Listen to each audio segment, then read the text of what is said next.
A warm welcome to all of you who are coming back for our second day. It's wonderful to see you here.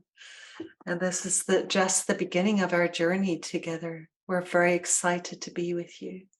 And as we said yesterday, this is a vulnerable time for all of us on the planet.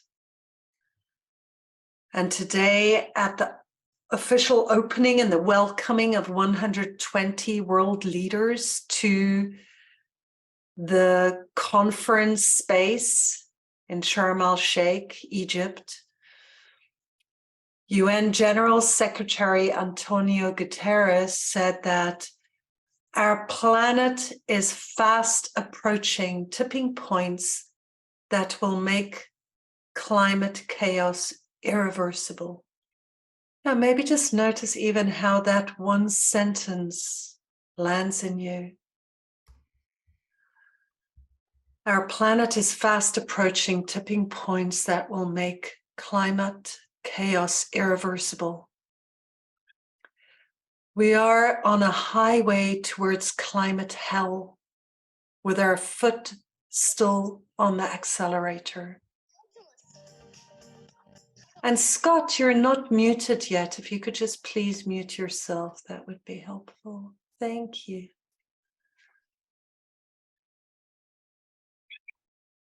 Our planet is fast approaching tipping points that will make climate chaos irreversible.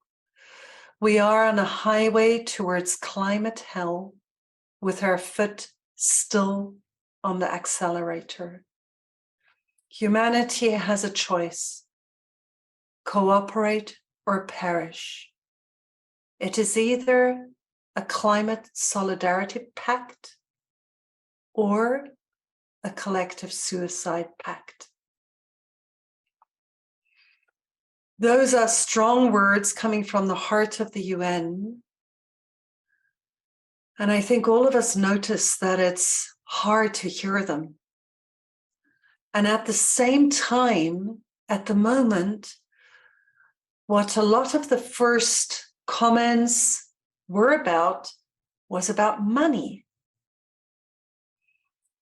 How much money will be made available for mitigation, the transition from fossil fuels to renewable energies,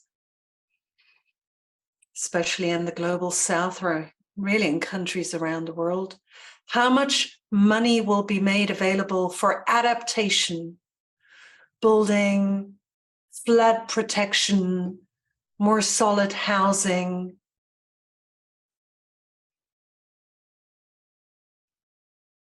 Yeah, and lastly, how much funding will be made available for loss and damage, where the West and the North are asked by the countries that are experiencing the harshest forms of the climate crisis already for recompensation. The northern countries are asked to pick up their historic responsibility for climate change. And that makes a lot of sense. And at the same time, it feels as if the conversation that is being had about who is paying how much money to who is like going on one level, and then there's a deeper level which we're not really addressing: the root of climate change, the root of our inability to implement the agreements that have long been made, even before Paris, the climate conference in Paris and the Paris Agreement. And none of those agreements have been translated into action across the globe. And behind that, we're not addressing the point of disconnect between us and the planet, between us in the world, between us and the natural world, between the nations of the world. Yeah, so that's really why we open these spaces here. To have some of these other conversations. In those moments when we feel overwhelmed, and I believe at the moment that it's not really possible for any one person of us to look the threat of what is happening on our planet in the eye. I notice for myself that I need this group. I need us to keep looking at more. And that we are here to build the collective fabric between us that allows us to become more alive as witnesses, as people who are willing to listen, to see, to be informed, and to allow the information to land deeply in our hearts so that we may all become nodes of true transformation in our networks and our spheres of influence. So tonight we're going to deepen into the practice of global social witnessing. And I'm sure there are many people here on the call who already have been on some of our global social witnessing calls in the Pocket Project. And for some of you, it might also be new. So global social witnessing is a practice that was initiated by Thomas Hübl of, instead of receiving the information about the world in a mind space and then responding from a mind space, we practice to allow the information to go through the mind, into our bodies, into our hearts, which it would naturally do if we allowed it to land fully. And very often the emotions or even the physical sensations that are triggered by information, a stream of information, are so strong that we immediately pull out and back up to our mental space. So here we practice to stay with and watch really carefully, not to push ourselves. We're not here to push ourselves. The love for the planet starts with the love for the part of the planet that is closest to us, our own bodies, and respect for this vessel, the sacred vessel. It starts with respect for the intensity of the emotions that we might feel. And there are times when we might step back and take a breath in order to self-regulate, to balance, so that then we can come back with our hearts. But the one thing that we do ask ourselves to practice on these calls is to become more present with who we truly are. So can we notice when we numb out? Can we notice when we turn away? Can we notice when we come closer to the stream of information? Can we notice when we allow our hearts to truly find a place of resonance, being with the person who's sharing? Yeah, so we'll do a very brief moment of contemplation here.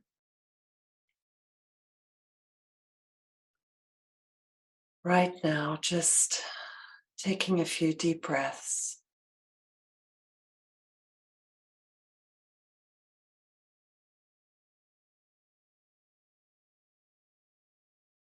Filling our body with our awareness.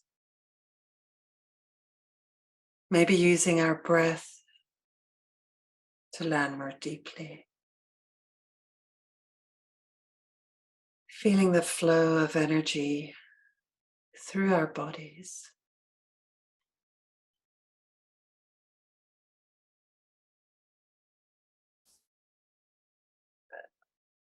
Maybe just settling in a bit more deeply.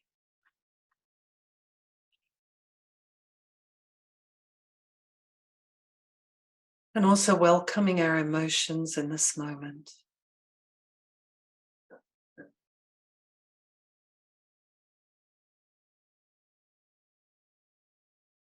Whatever is most alive for us. In our emotional sphere. And also just allowing our brains, I know how very activated the brain space is within these UN climate conferences. So let's just take a moment to consciously allow our brain to settle more deeply into the body. Connect to feelings, be more deeply embedded in our full self. Yeah, and with that, we're going to be listening to an update from COP27 first. And I hope that the internet will hold. And then we'll come back together. We'll have another small attunement and connect even more deeply with each other from that. And we'll turn towards the Philippines with our intention today. So right now, we'll invite Claire Kaufman,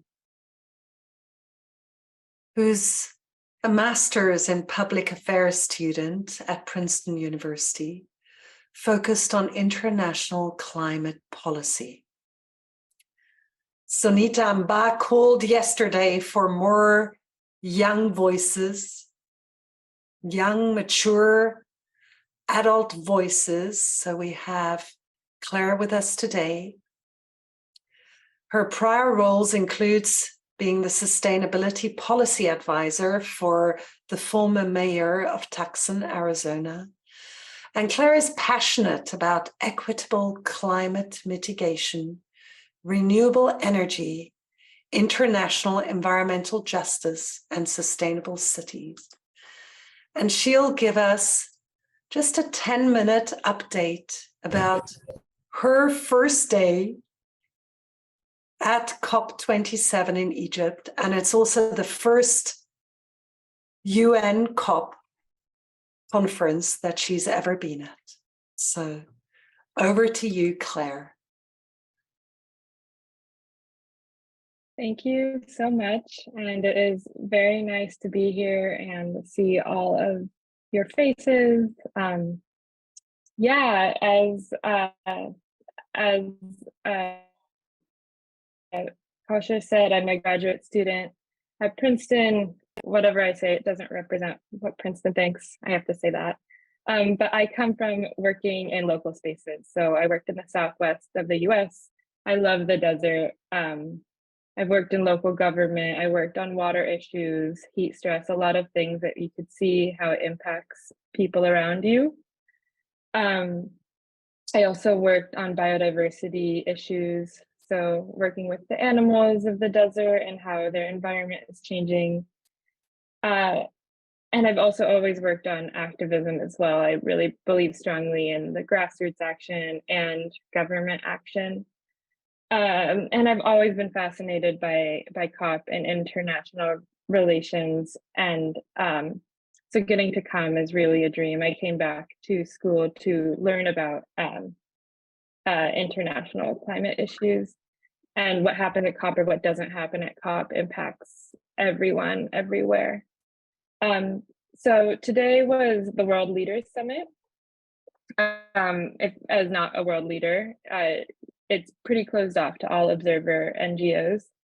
So we only could really get information by negotiators we were able to talk to that walked out of the conference, or from secondhand, third-hand conversation. What happened last night, though, I think is the bigger deal, that they formally adopted loss and damage to be on the agenda, which doesn't seem to happen so frequently that they add an agenda item. So loss and damage will officially be talked about at COP, which is pretty huge after many, many years of kind of talking about it. They'll be working out if they will establish a pot of money for loss and damage. And as someone who's really passionate about international environmental justice, this is really huge. I personally am really interested in how the clean energy transition will go and how it will impact certain communities more than others, where mining might happen for renewable energy, and how we can make sure that the way we address climate change doesn't mirror some of the issues that happened with the way we've created our more industrialized world. So loss and damage is on the agenda. There will also be a big focus on reaching the 1.5 degree goal. This is supposed to be a working COP, I think, as opposed to some of the other COPs, or an implementation COP. That's what the Egyptian presidency has decided. Each year the presidency gets to decide a theme, more or less. So I think it will be really fascinating to see how the week progresses. A lot of the events were not happening today because so many world leaders were around, which is different for COPs. I think, again, this is my first one. And also very differently from most other COPs, there were no protests.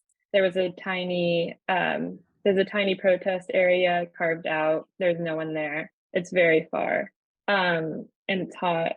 There's also, each COP has a green zone in addition to the blue zone. So the blue zone is if you have official accreditation from the UN, you get a specific badge. And that's what I was in. That's where most like governments and INGOs, civil society, universities go.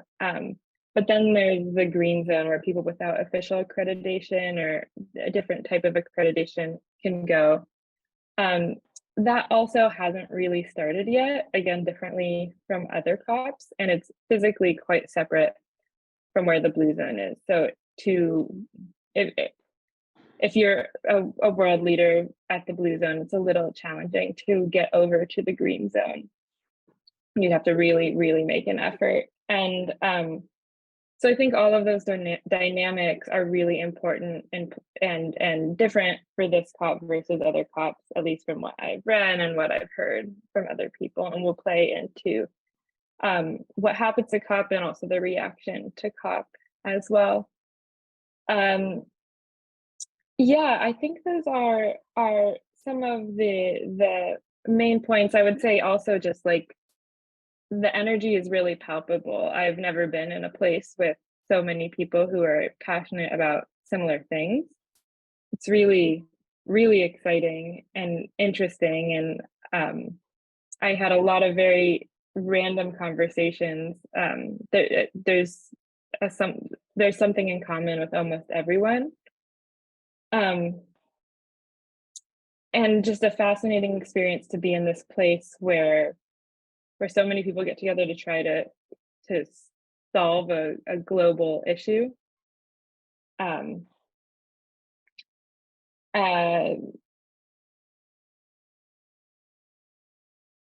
again, I think it is hard from the outside,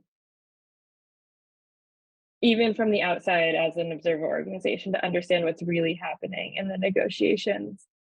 But it is fascinating that there is basically a huge climate trade show next to these formal negotiations, next to what should be some sort of activism. So yeah, I think starting tomorrow there will be more events. In the blue zone, there are pavilions, and almost every country has a pavilion, or countries group together to have a pavilion, to have events. There are various events for different other types of organizations. The UN has a pavilion. The World Bank has a pavilion. And so throughout the week, in addition to the formal negotiations, which we'll be discussing, again, loss and damage, global stock take, the work program on reaching the 1.5 degree Celsius goal. Things like Article 6 is a big one. They'll be discussing carbon markets. There are all these other events. So for me, for my interest, focused on the energy transition, mental justice, also the clean energy transition. A lot of that will happen in the side events.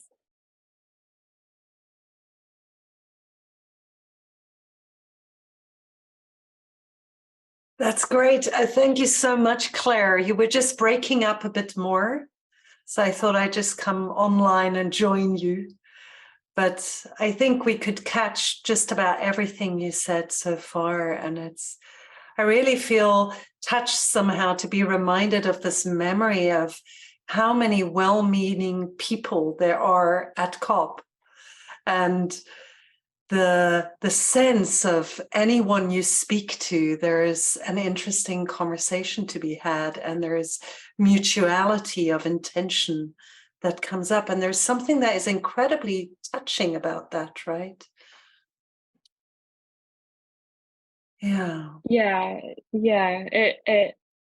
really is, and I personally see this probably as a once in a lifetime opportunity. Some people come every year, but many people are only here once, and I do think grapple with the irony of flying around the world to go to this international conference. I definitely do too. But I think it's really hard to solve collective action issues without being in the same place and without recognizing the humanity of everyone else around. Yeah.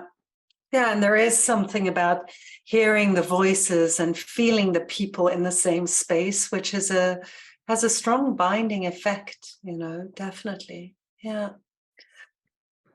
Beautiful. So, yeah, and I also see, I think people really appreciate also the concreteness, also what you've said, which, we've all read about and heard about and knew about before, that in Egypt, there's a small cordoned off space for protesters. And it's just not how protest works, right? That you would go in there, and a lot of NGOs weren't allowed in, very simply. And also, yeah, the typical strategy is also to keep the green zone and the blue zone far apart, so that the two worlds, the world of the public and NGO, doesn't mix so much with the world of leaders of the world. Yeah. Very much so. And even to get to Sharm el Sheikh is a trek. Most other COPs have happened in cities where there are more civil society organizations. Sharm el Sheikh is more of a tourist destination. It's very hard to get to without taking an extra flight. So just the way it has been set up does make it a little bit more of an exclusive spot and harder to get to for everyone else who doesn't have affiliation and the ability to get a badge. Yeah. Well, great. Thank you so much for coming online. I know that especially the first day it's landing, it's really like, whoa, where am I? Where can I go? How do I get in? How do I get my pass? All of those things. So thank you so much for coming online with us and sharing with us. And really helpful. And I hope, I assume that we'll be hearing a lot more about the conversation about loss and damage. I also hear that quite a few of the Western countries have stated very loudly and clearly that they're not willing to assume responsibility and liability for the climate damage and are not willing to get involved in this. So, yeah, really interesting to hear that it's been brought onto the table so clearly. And it will be interesting to see which countries step forward to start it or really dedicate the time and money to it. And that might create a domino effect.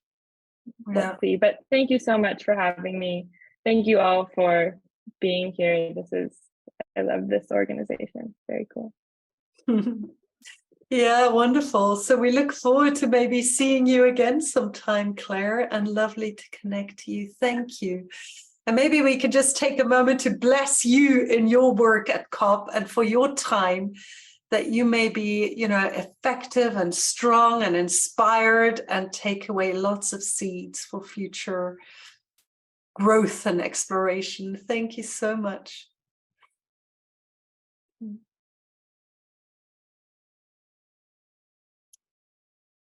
Yeah, beautiful. So I know that Claire also needs to go. It's already the typical busyness that happens when one is there.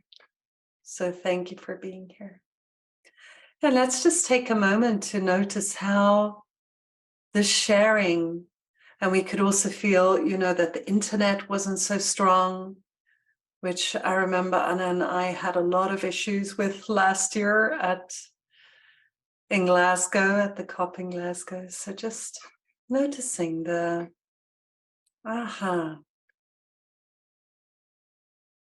this is part of what it's like. Also noticing that in Sharm el-Sheikh, it's 2 hours ahead of where we are in Europe or Scotland,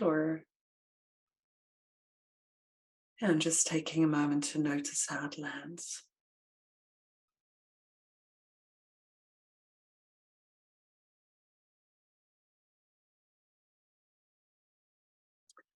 Did you have a lot of questions coming up or emotions coming up?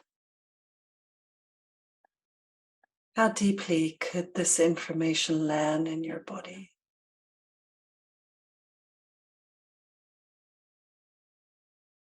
And also now, as we move our attention from the opening of this climate change conference, the statements about the intensity of the situation, but also the fact that there's a wish to make this into an action-oriented COP. I feel like I've heard those words many times before.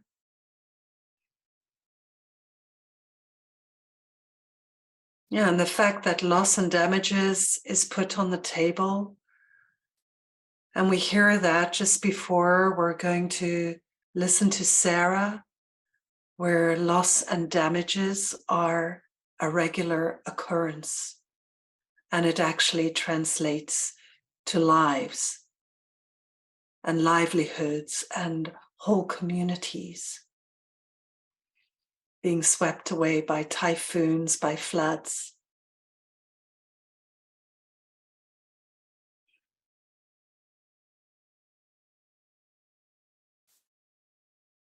Yeah, Sarah Queblatin is an inclusive regenerative design strategist, passionate about transforming what is currently called disaster risk reduction to DRR, disaster risk reduction, to design for resilience and regeneration.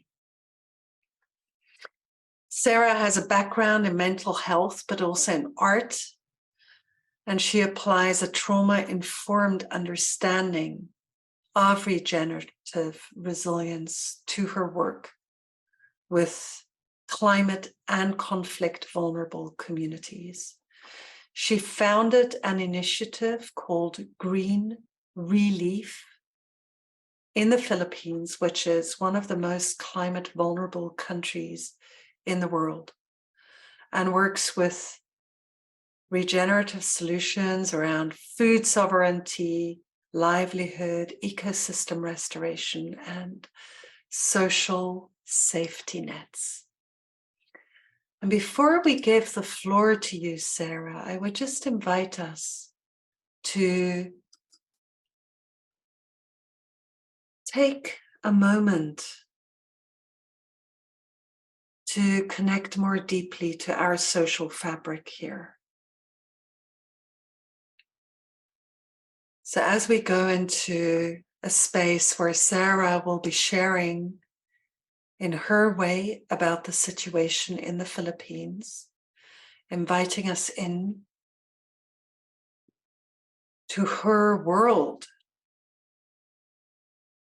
which is also very vulnerable, sharing intimately about the world that you are loving, that you are committing your life, your service to protecting and supporting.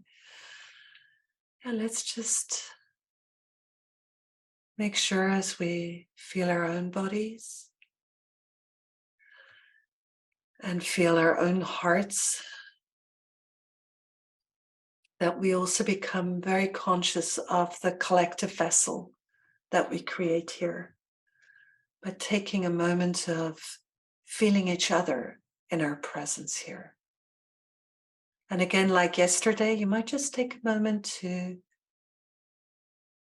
focus on one other person on the screen.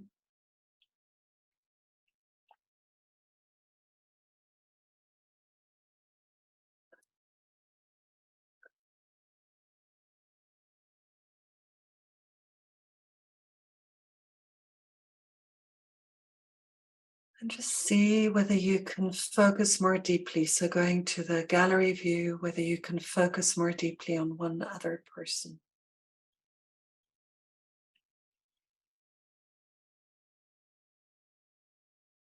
Just for a few breaths.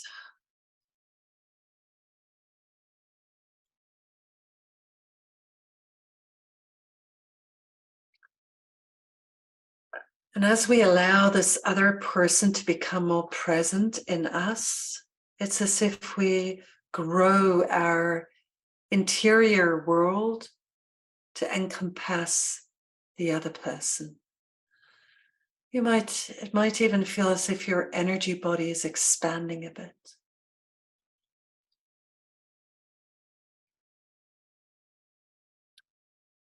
And you might move your attention to somebody else.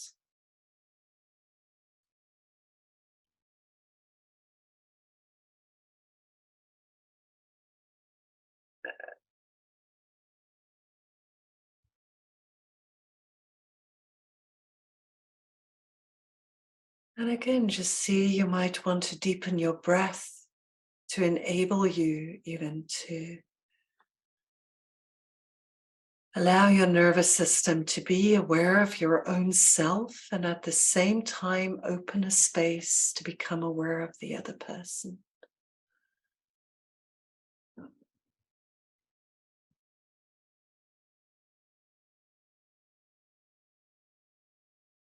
And then let's just take a moment to see how it feels to connect to all the people on your screen right now. Getting a sense of the group attention that is here right now.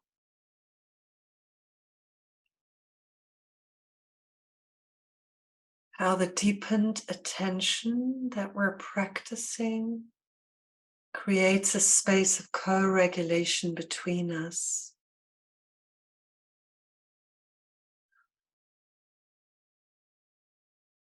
That allows our nervous systems to become part of a bigger space that we inhabit together.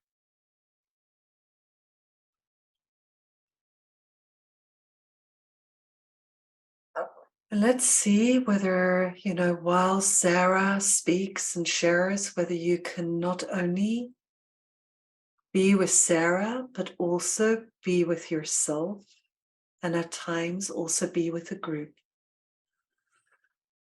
And maybe sometimes if you feel slightly overwhelmed, you can also go back to gallery view and just connect to the group and our nervous systems and our shared witnessing awareness. And together we are growing our interiority, our ability to let others and world land in us. so that we are part of the world and the world is part of us. Yeah, thank you. And with that, I would like to spotlight you, Sarah, and maybe I'll just join you for a moment at the beginning. There you go, just to welcome you and thank you so deeply. And like yesterday, I know it's the very middle of your night, and it's an amazing gift to us that you come from the special space between dream and sleep to share with us. Thank you so much. Thank you, Kausha and the Pocket Project team for the warm invitation again. Somehow I feel like I've taken so much space because I also shared last year from Glasgow. But I also deeply feel responsible and honored to be able to speak for those who cannot be speaking right now. But I hope that my voice and my story can give justice to the realities of people like me and people from my part of the world, our region, or also the I guess the political representation of the global south as well, or what we call majority worlds. Yeah, hopefully I give justice to that. Salamat and thank you. And I want to start with the poem that I shared for the She Changes Climate launch, where women declared climate emergency a few days ago. And I'm really grateful, Kausha, for the invitation to share that. I'm not a poet. I was telling Kausha this, like, I'm not a poet, but I'll try my best. And I feel like maybe it's a good way to invite us to a perspective that, for me, it also invited me to come from a different lens, because normally I'm saturated with stories. Like we're so used to this. And even earlier when I was going through so many photos, I was just like, oh, it's the same from the previous one and the previous one and the previous one. It's like, what's new about these photos that I'm sharing today? So I'd like us to, and even myself, to tune in to this one. I'm going to share my screen just to give you an image of an image we often see in the Philippines. And as I share my screen, I'm going to read the poem. I'm going to read it in English this time first, or the only translation for now. And I hope you can imagine the story behind it. I heard some babies were named after the typhoons they survived from. Sandong, Yolanda, Pablo, Nina, Lawin, Ompong, Ulysses, Rolly, Odette, Agathon, Harding, Paeng. Somewhere across these names of typhoons I've assisted in, there are stories of babies found floating in a basin. It must be because there is meaning to be found alive after the chaos, after the rush of water, below the circle boats, the rain pouring above, the basin receiving below, a baptism with water, water everywhere. In an open womb, the lull of the waves saved them, hushing the sound of screams and rescue choppers. Many creation myths begin with water and great floods. Some are about renewal. Perhaps the baby in the basin is our new creation story, floating in the same river as Moses was carried down the Nile, safe in the reed basket to fulfill a promise of hope.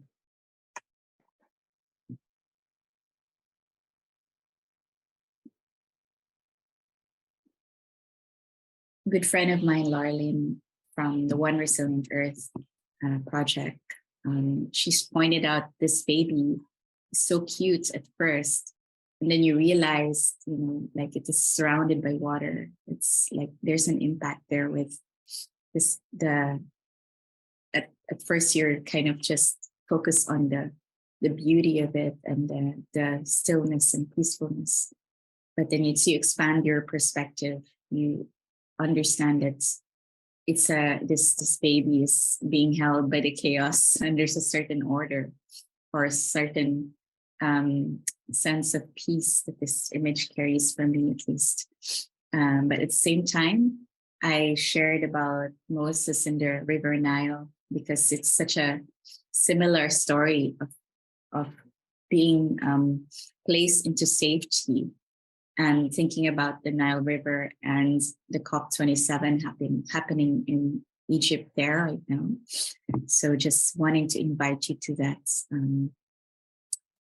that image, the feeling of mothers putting their babies, the fathers putting their babies into safety. And you hear the choppers, you hear warnings, people having to leave their homes, inviting them to go to the evacuation centers. Some don't want to leave because they have their possessions. People will rob them, or so some have to stay and wait until the water goes up and up until the roofs. And some people are fortunate, some people are not. I want to start with just this. The story of the basin is not new. So we have seen them in different parts and different years. This time, this climate emergency has been in our doorsteps in the Philippines. And a little backstory, I've been in the climate conference of Parties to COPs together with Kasia as part of the Global Eco-Village Network. I joined the movement before because I also assisted to another devastating typhoon in 2013 that killed almost 7,000 people, displaced millions in the Philippines. What could be one of the strongest storm on landfall on record in the world. And in 2015, my first COP was in 2020, and what it was in Paris, and it was when everyone was saying like it would be the end of the fossil fuel era. And for me, I was struck by the image of this tree in the middle of the hallway, and just the idea that this tree was bearing witness to everyone, the world leaders, the decision makers. And from that lens of the tree, I thought about the word witnessing. So I bring that with me now as you're witnessing with my story. At the same time, in landscape restoration, we call trees that bear witness to change in history over time as witness trees. And it's so interesting when I saw this image in Paris, I also came across a photographer calling the idea of witness trees as she was going around the world to document trees that bear witness to change. So I think about this tree and how it has actually inspired me to work with indigenous communities on ecological restoration, because the trees have been symbolic for me to root ourselves deeply to local wisdom, indigenous knowing, but also in many disasters in the Philippines, people climb on trees and people use trees to survive. Like when there are no roads are blocked for food, they eat the roots of the trees or whatever is remaining of the tree that could be a source of nourishment. But also in restoration work, we're also using the trees as buffers against typhoons and winds. So this images holds something that I hold in my life story. And it's so touching for me to keep sharing in this space with the Pocket Project on collective trauma, because I started out in this work working in psychosocial supports. I assisted in art therapy work and how the arts are a way to help us connect and externalize the trauma in our bodies. And also have been able to use it as a way to hold rituals and ceremonies, and how working with different faiths and beliefs and how people can connect with their cultural values and ways of healing and restoring to remember the loss, the family members they lost, the memories they lost, the identity they lost in their places, in their ecosystems. And so in my work, we work with the lands mostly, but it's one way to help remember with their medicinal plants. And when they are displaced, remembering their recipes, growing the food they eat, growing the medicine they use to heal. And then in that connection with the land, that is often one of the, the direct experience they had, the floods, the landslides. How do they heal and return back to themselves and their bodies and their identities through the land that they will restore? So recently, I'll connect you to the reality of Typhoon Algae, or Typhoon Paeng locally. The names that are shared with you earlier were local names in the Philippines. They're international names because they also go through other parts of the world after they pass through a country, an area of responsibility. And recently we had a typhoon. This is not a super typhoon, it's a regular typhoon. And but it has devastated and displaced, so many people. And the most challenging part for us is that recently this typhoon was heading north, this part of the country, the northern parts. But many people in the south are really shocked because they got so much rain that it flooded so many communities, like particularly the Bangsamoro Autonomous Region for Muslim Mindanao, where I used to work in peace building. I used to work with bringing the consultation process between the government and the Mora Islamic Liberation Front for many years prior to my work with climate disasters. And it's devastating to see because they've gone through so much war and so much displacement from war and terrorism over the years. But then here they are, experiencing another form of displacement all over again. More than 500,000 of them displaced and affected. And they weren't even in the typhoon belt. So many people were surprised, They didn't know the saturation of many rains, continued days of rains, has caused the soil to soften and then the flood basins to overwhelm. And because the warnings were more for the north of the country, they were surprised. Many people were not prepared. And this is a normal scene for us. So I'm also like, oh, where's the worst photo I could show you? But then, there's a part of me that also just will show you as it is. And some numbers just to give you a little bit of picture of the toll of this. It's not just, not just numbers, of course, but just to show you that sometimes it does help to see 4.6 million affected, 1.2 million displaced. There's, so much damages to agriculture. Speaking to one of our board members today, she's like, when we plant these trees, the next typhoon just washes them away again. And so how do we really, make sure, we have something? And we're not just talking about the fast disasters, that just happens over several hours. We're also talking about the rising sea levels. And we're not even countries like Vanuatu, which is like one of the countries that will be disappearing off the map because of rising sea levels. We're just behind Vanuatu, but we also experience this. We call it the slow onset events.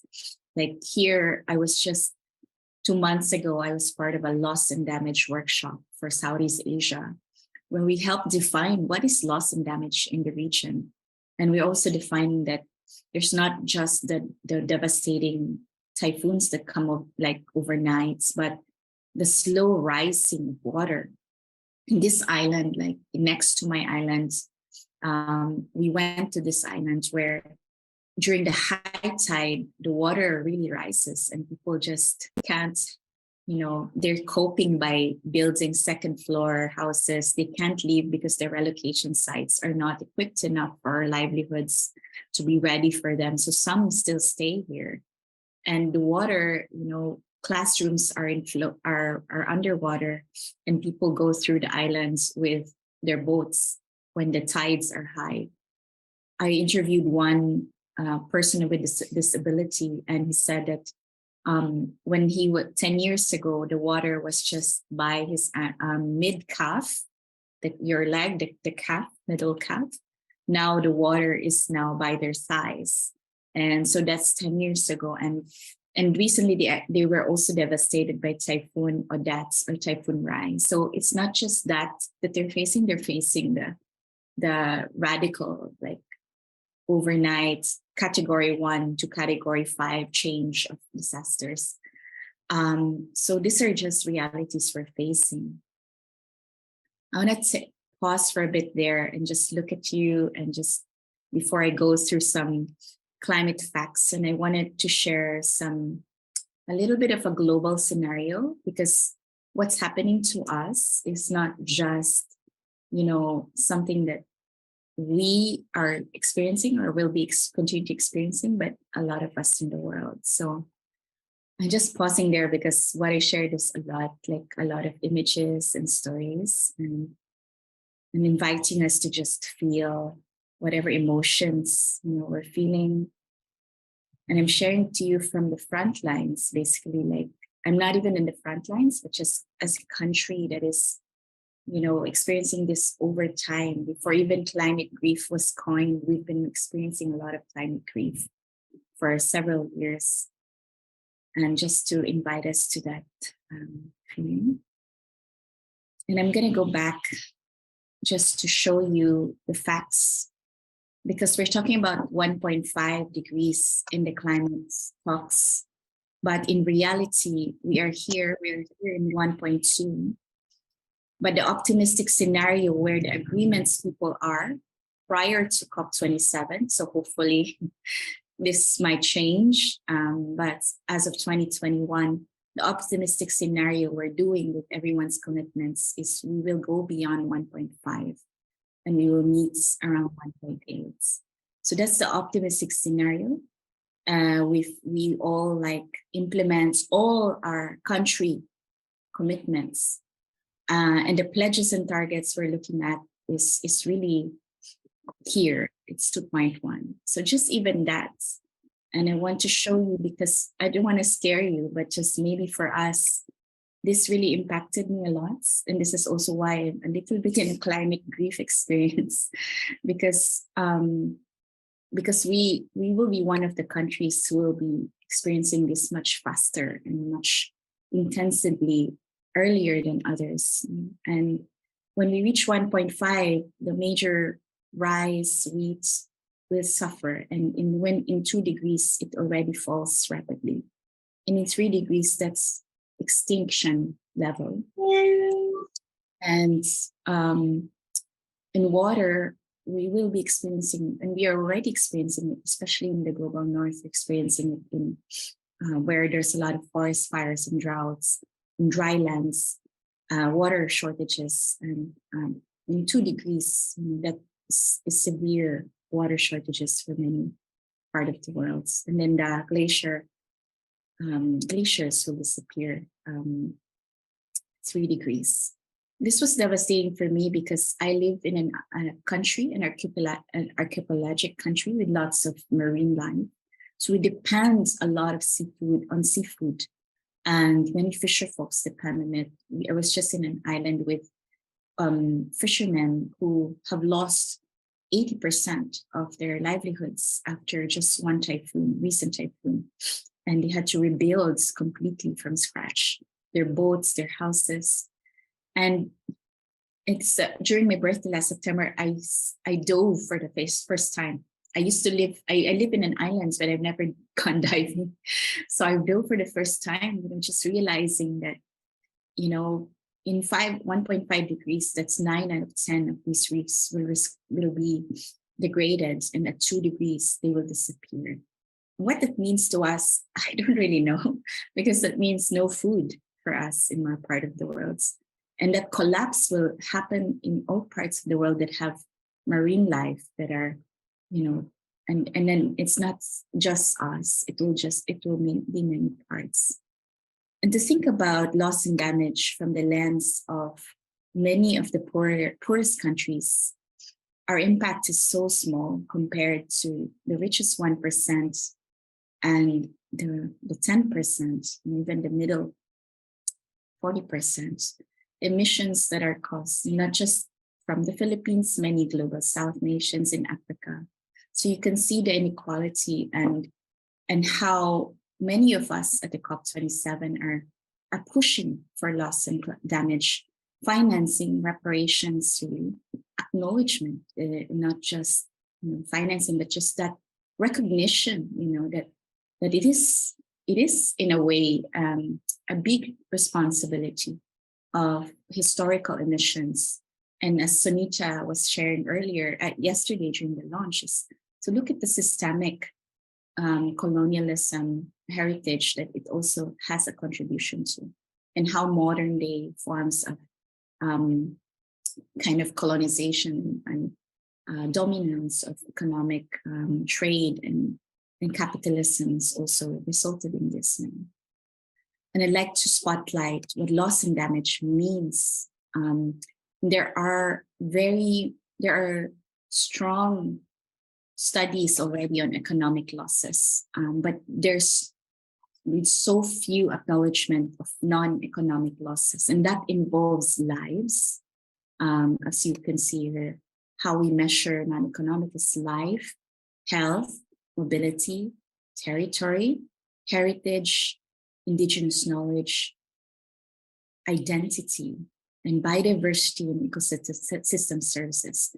These are all vital, and not being able to name how much the loss is, because in the end, it's not really something you can count or you can measure by the number, but really how much loss over the years, the grief people have from the loss of place, the loss of family members, the loss of what used to be a sense of belonging to this place, or even literally like having to move.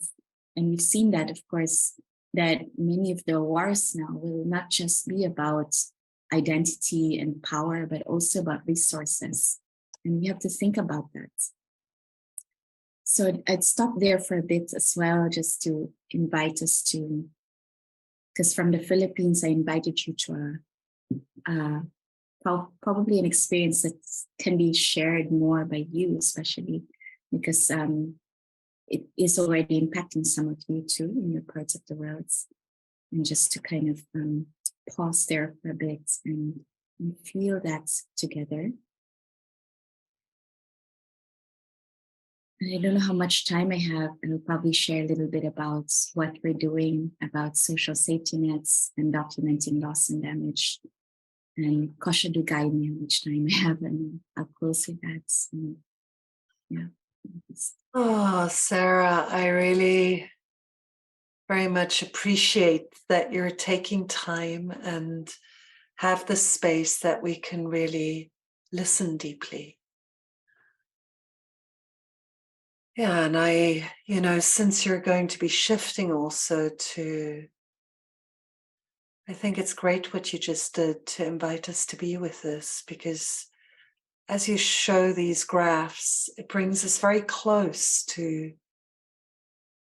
the possibility and the reality of collapse.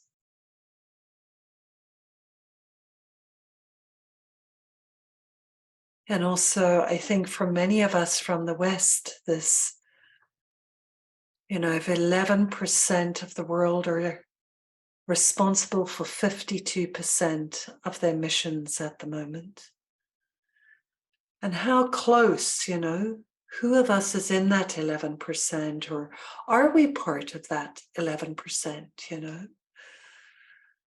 just to feel maybe the discomfort, the deep discomfort of being part of the systems that are continuing this process, and also as a global community, not knowing. I spoke yesterday about the dissolution of the clarity of knowing what the one solution is, and just to feel that vulnerability of not knowing. Yeah. Thank you. And we'd love to have some space to hear also some of the voices still. And I'd love to just hand it over to you to share about some of the beautiful solutions of regeneration that so many of us are also involved in around the globe. Yeah. Thank you, Sarah. Thanks, Kasia. I'm going to go back to this image of loss and damage because that's high on the agenda of COP at the moment. So just to give you that picture. And what are we doing? At least what we're trying to do. Somehow, sometimes I wonder, is it enough what we're doing? But we're starting as much as we can locally. But I would just want to add this because this is sometimes missing in the lens of restoration, and but really to address the marginalization, to fight climate justice, racial justice, and to create safe space of trust and commitments, and having ensuring equitable access to leadership and financing. I think many of the movements now at the COP will be fighting for this and speaking for this. So I'm just sharing that as a lens as well. My organization, Green Relief, we prototype for 3 to 5 years, small prototypes in disasters and also like in recovery stage to prepare ahead. And now we're scaling our work. It's scary for us because we're a small organization, but the principle we're now going into is an ecosystem. As an ecosystem, how can we give up the identity of an NGO, but bring Green Relief to many people, and that they could own it and they could scale as much. And we're looking at both disaster risk reduction, but also adaptation. But we're also looking into loss and damages now because we are beyond adaptation. We would be one of the countries who say we're no longer in adaptation lens. We have to go beyond that and look at loss and damage. And here we used to start in evacuation camps and resettlements, in relief work, but now we're investing a lot on training as many people on permaculture and disasters. We're also running large-scale ecosystem restoration labs so that the people in the landscape, the government, civil society, and businesses can collaborate to scale what they're already doing. Because if they work separately, they would have less impact. But if they collaborated, they would have bigger impact and still retain their smallness and integrity as a small organization and initiative, but work as a team in collaboration. But this one, we're also, this other part, we can't avoid this because we will continue facing, I'm afraid to say always because I feel like I'm manifesting that, but the science also tells us that we will continue facing the intensity. So we have to prepare as many people and bringing in social safety nets through weaving the mapping and matchmaking of mutual aid. But because we're honoring from a trauma-informed lens that there's so much knowledge from survivors, we want to bring them to the spotlight with what they already know and bringing traditional ecological knowledge bearers, bringing their wisdom because they've seen it. The best people we know who can teach us and guide us are those who survived these disasters. And these are often the grassroots. They've seen it in front of their eyes. They use their knowledge, they use their wisdom to transcend that and that they can teach us. And we're inviting mutual aid actors. These are the informal aid people because they contribute to the gaps. They are the first on the ground. These are the young people, the youth who raise so much money right away to bring relief goods. These are the churches that that hold space for those displayed to stay in their church, their mosques, their masjids. Many communities are not prepared, so we want to honor that the people who respond to them right away can be supported. We noticed a lot of aid are not received by some people. Some people generate a lot of attention, some people don't, some locations don't. And some aid don't actually receive what they need because people are so used to just giving away their clothes that they don't actually listen that people need specific things. I'm sorry, that just jumped there. But what we're trying to do is support the communities that are the extraordinary efforts of ordinary people to support and assist those who are already there. So we're creating a mapping platform so that when people see on the location, these are people who need seeds, and the people nearby have seeds and seed banks, they can immediately assist. Or that when people see like people need water in this area, and we've already mapped ahead who are the water relief stations who provide water filters, they can start connecting. And from a localization of aid, we enable safety nets because when disaster comes, some roads are blocked, communication lines are blocked. So we want to make sure people are supporting each other ahead of time. It started when we realized we couldn't be in a disaster area all the time. If we were to invest our energy in one community, we won't be able to maximize on other parts of the country. So we thought, since many people are responding anyway, why not bring them all together? And so that when people want to help, we use technology to spotlight, they can find their way together across the locations they're connecting. So this is an example in how people can offer and can help nearby. And we're starting here in the Philippines, and we're aiming to replicate it around the world. We just spoke with Charter for Compassion tonight, and there's a parallel how we can create compassionate communities, and hopefully looking into trauma-informed practice together with you, Kasha, and others as well. And another part, we're also helping with loss and damages, developing community museums and living libraries. And as we map hazard areas, we're also mapping where are the areas of value, where are sacred places to them, where's the sacred forests, where are the ritual sites, where are places of remembering, and how do we document them before they are lost? Or if they're already lost, how can we use the stories and the learning sites for permaculture and eco-village development that we're developing to showcase, to save the seeds, to tell the stories of their recipes, their rituals in place? And how can we bring in their knowledge and their wisdom from a trauma-informed lens, coming from what do they already know, rather than start with what can aid bring them, but bring out to them the leadership from within to offer that resilient and regenerative lens. And you could imagine when people are we bring them back to their stories, their values, their indigenous values, their ethnic worldviews. There's so much resilience because they are reminded that they have something within them that they could use to translate and to transform their communities. And lastly, personally, I'm on a mission to work on my land. But recently, I have this very unique experience of having been in touch to a global leadership program that brought in like high-level business leaders, including the carbon major companies, which for me is something I wouldn't engage, to be honest, because as a civil society, sometimes we have this mistrust with the business sector. And recently, I'm really touched by this experience that I helped organize a learning journey for these VPs or country directors from different logistics and energy companies to witness the experience of climate survivors in my part of the world. And from this experience, I'm invited to look into their lens.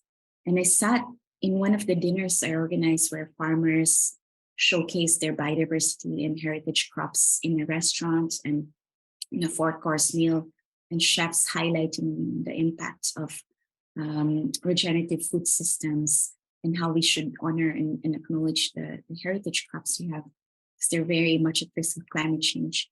I was beside this like high-level VP of a carbon major, which I can't mention, and I really asked him, like, can I ask you sensitive questions, because I'm struggling with how do we engage you in the conversation where we can really be in deep listening to each other, because I don't have enough trust with your company, because you're wanting to help us, but I don't even know if I want to receive your money, because it's money that's, it's money that costs my country so much devastation, perhaps the profit that you've earned. So I'm in this space, to be honest. It's something for me, it's very new to me.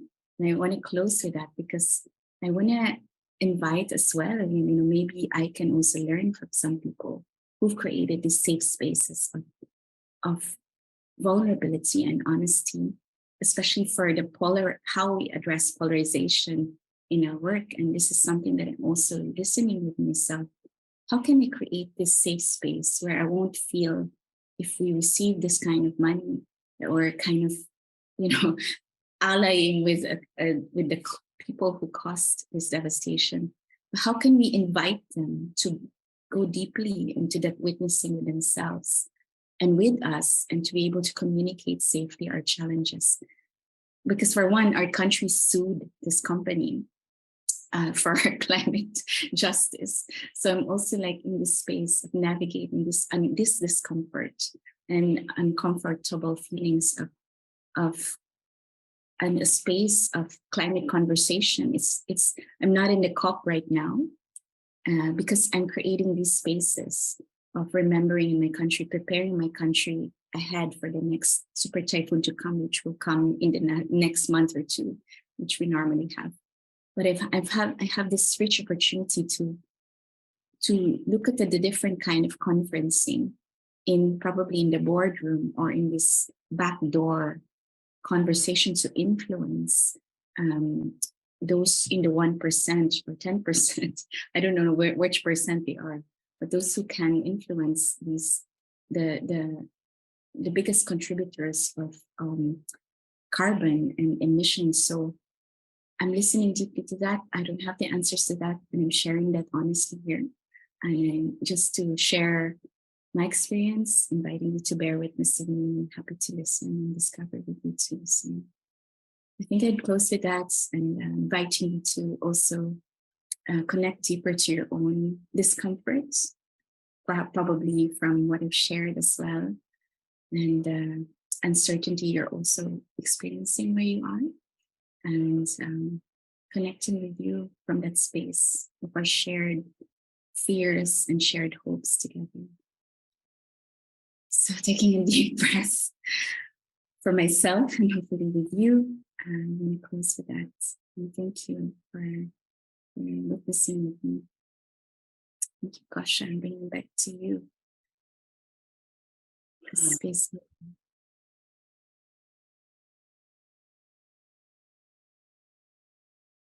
Yeah, thank you so much, Sarah. Yeah.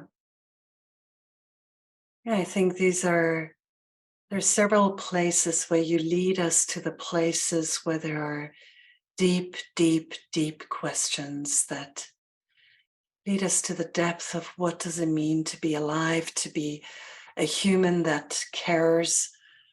What is ethical alignment at this time? Who are we to each other in a world that has been built on deep and entrenched systems of injustice for a long time, and deep karmic and traumatic expression coming from that? And we're sitting in all of that today and watching the world that has grown out of that. Yeah, so maybe we go back to the gallery view, and today we all go back to gallery view. We have listened deeply, and we have listened also for quite a long time. And I think that's right. We also need to listen. So just feeling deeply how it is to hold the discomfort of the realities that Sarah, representative for so many people on the planet, is facing.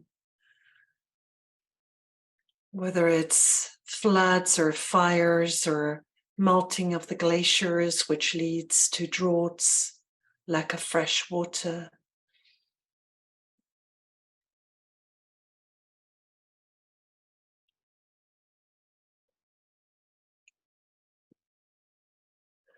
And also so many people like Sarah standing up and committing their lives to working for regeneration, improvement, for communication, for trauma-informed relief.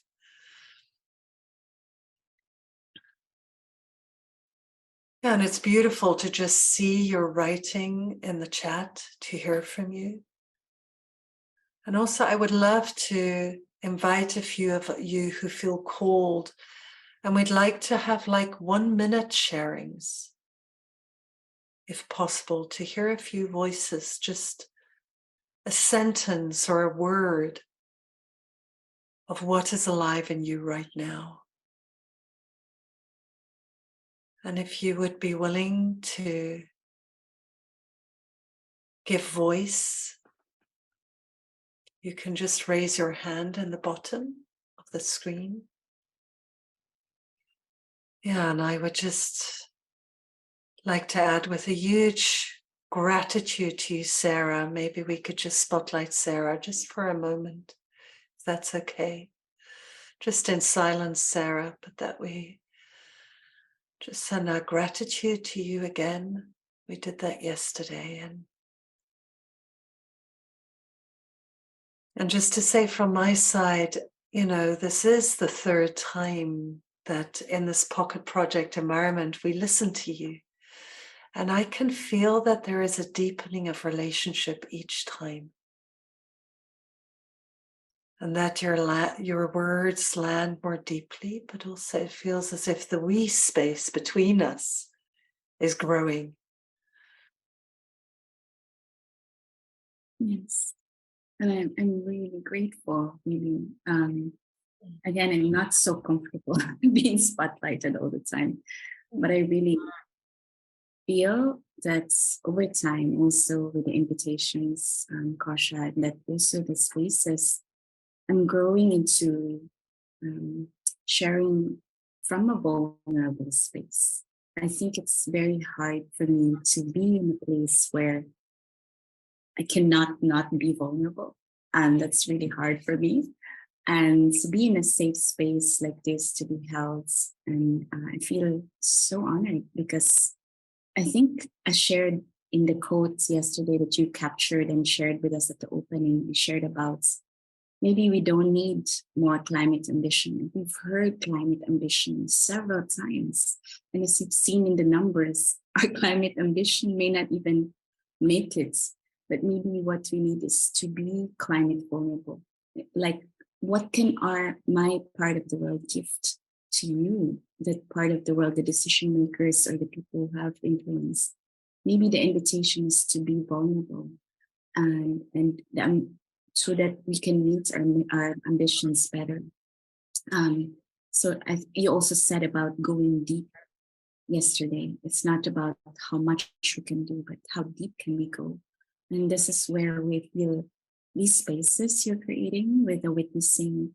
And as you go through the next few days with the amazing change makers you will be hosting, it's that space to be vulnerable, and where that I hope we can slowly transform together, not just the people who we want to change, but ourselves who are also trying to influence them and inspire them.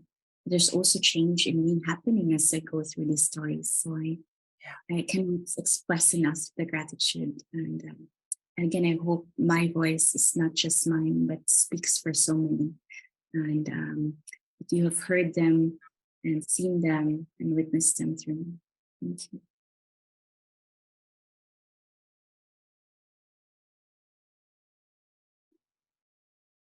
Thank you, Sarah.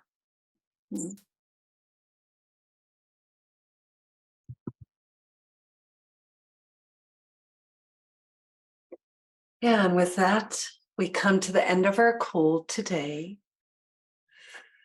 And you can already feel that the flow of energy and the informedness goes in all directions between us. So I want to invite you tomorrow to be here, and we'll be with Thomas tomorrow. We'll again hear an update from COP. And we'll be with Thomas Hubel to go more deeply into this question of how can we shift our attention from the symptoms to the root of the issue, so that we stop fighting at the surface and go deep, as we said today, to reach to the roots of the climate crisis. And is there a possibility to find the root of our disconnect, our separation, where we feel separate from nature, where we are not naturally informed by nature, where we don't naturally feel the whole world taking place within us? Yeah, and also I want to invite you again, we'll send it out again, to watch the movie that we're sharing. Once you know, nothing stays the same. And also, if you feel called to watch some of the beautiful interviews from the last collective trauma summit that we're sharing with you during this time. And I want to end with a gratitude to the team, to you all, to you, Sarah, also to Claire for coming here, and complete with a poem today. Do not try to save the world or do anything grandiose.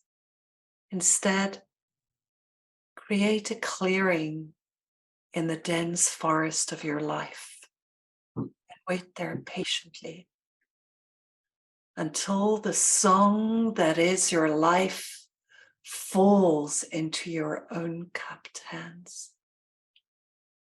Do not try to save the world or do anything grandiose. Instead, create a clearing in the dense forest of your life and wait there patiently until the song that is your life falls into your cupped hands and you recognize and greet it. Only then will you know how to give yourself to this world, so worth of rescue. Beautiful poem by Martha Postlethwaite. And I think Anna can post it in the chat for you, and we'll also send it out for you. Thank you, everybody, for being with us tonight. Or this morning, depending on where you are. And we look forward to seeing you again tomorrow. Be well. Thank you.